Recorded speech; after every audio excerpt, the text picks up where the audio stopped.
Bom dia, boa tarde, boa noite. Meu nome é professor Eduardo Viana, sou advogado e biólogo. Sejam bem-vindos ao meu canal. Na aula de hoje nós vamos apresentar um breve resumo sobre o sistema digestório e, portanto, esse vídeo é válido. É o vídeo 2 do 8º ano, válido apenas para essa série.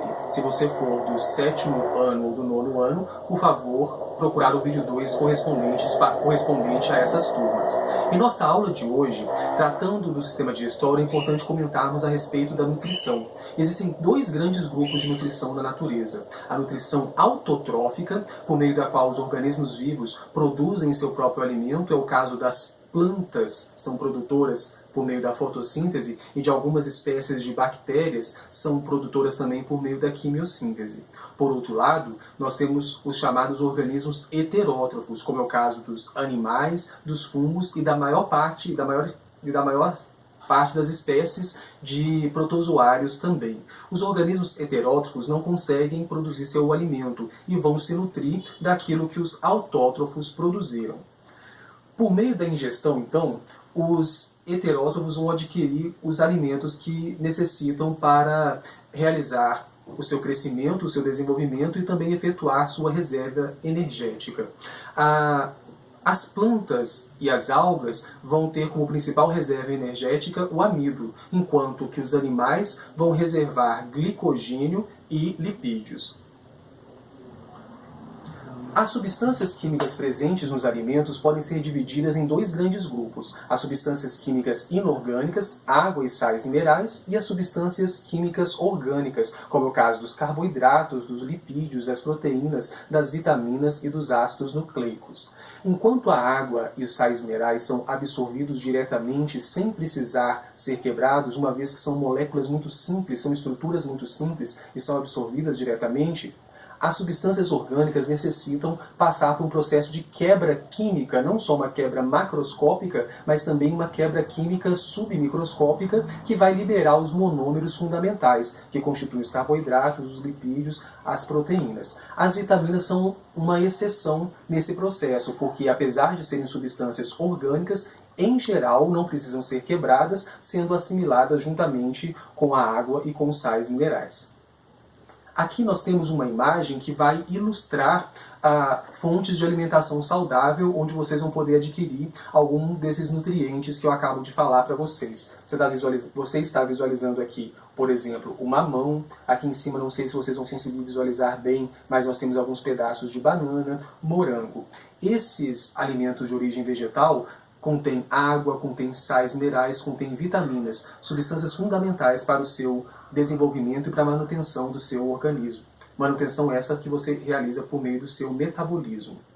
Bom, a abordagem que nós desenvolvemos a respeito do sistema digestório, dos sistemas que constituem o corpo humano como um todo, é uma abordagem morfofisiológica. Lembrando que morfologia é a ciência que estuda o formato do órgão e sua localização dentro do corpo, e que fisiologia é a ciência que estuda o funcionamento desses órgãos. Pois bem, o sistema digestório ele vai ser dividido em duas grandes regiões. Uma delas é o tubo digestório e a outra é representado pelas glândulas anexas. Vamos começar pelo tubo digestório. O tubo digestório é formado pela boca, pela faringe, pelo esôfago, estômago, intestino delgado, aqui representado em laranja, intestino grosso, aqui representado em verde, reto e ânus. Esses órgãos que eu acabei de falar são órgãos por dentro dos quais efetivamente o alimento passa. O alimento passa no interior dos órgãos que compõem o tubo digestório. Por sua vez, as glândulas anexas são representadas pelas glândulas salivares, pelo fígado. Não sei se vocês vão conseguir visualizar bem, mas entre o estômago e o intestino grosso, o estômago aqui em laranja, o intestino grosso aqui em verde, nós temos uma pequena faixa aqui representada em amarelo, ele é o pâncreas. E temos aqui ainda a vesícula biliar. Então, repetindo, nós temos as glândulas salivares, o fígado, o pâncreas e a vesícula biliar.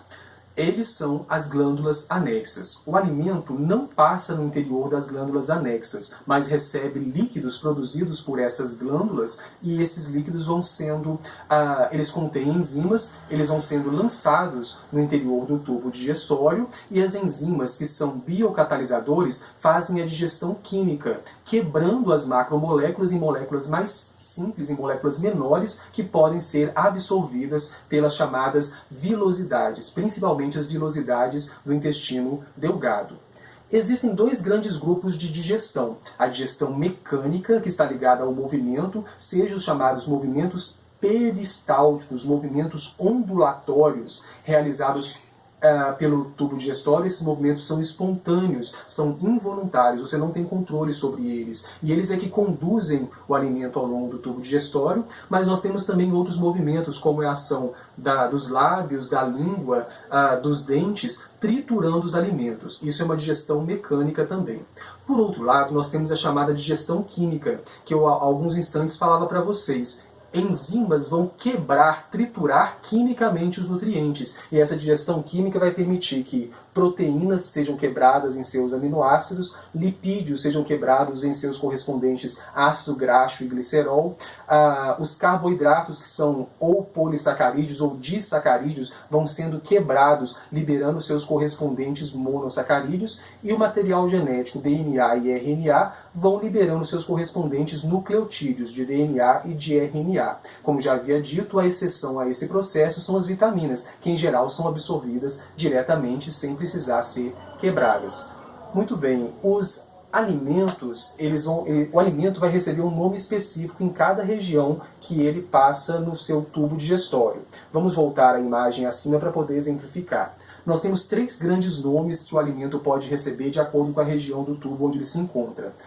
Vocês devem saber que são que é o bolo alimentar, o quimo e o quilo. O bolo alimentar se forma na boca e ele consiste no alimento mastigado, triturado e ensalivado. Já na boca inicia a digestão química de um carboidrato chamado amido, é um polissacarídeo, e ele vai sendo transformado pela amilase salivar, uma enzima presente na boca, ele vai sendo transformado em maltose. O bolo alimentar, quando chega ao estômago, ele vai ser acrescido do suco gástrico. O suco gástrico é um material ácido, rico em ácido clorídrico, que vai iniciar já a digestão das proteínas por meio de uma enzima chamada pepsina. É uma protease, uma enzima que quebra proteínas. E finalmente o alimento chega aqui no intestino delgado e passa a ser chamado de quilo, quando tiver sofrido a ação de 3 sucos. Temos o suco entérico, ou suco intestinal, que é produzido pelo próprio intestino delgado. Temos também a bile, que é produzida pelo fígado e fica armazenada na vesícula biliar e vai ser lançada no intestino delgado por meio do canal colédoco.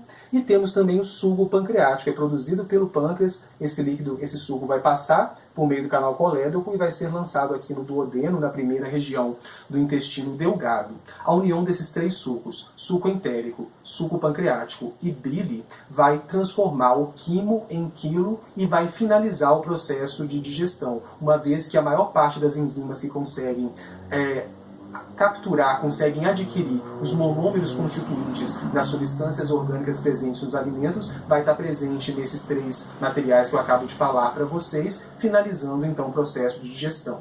A partir daí, esse alimento, a partir do duodeno, que é a primeira região do intestino delgado, o alimento vai sendo conduzido ao longo do intestino delgado. Ele é rico em vilosidades, que são ondulações tanto macroscópicas quanto microscópicas, e esses nutrientes vão sendo absorvidos e lançados na corrente sanguínea.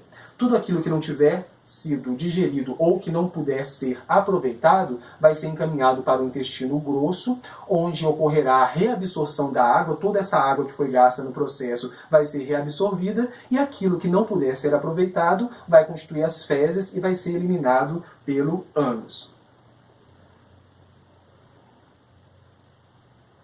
Bom, finalizando já a aula de hoje, eu quero deixar essa imagem a respeito de uma alimentação saudável.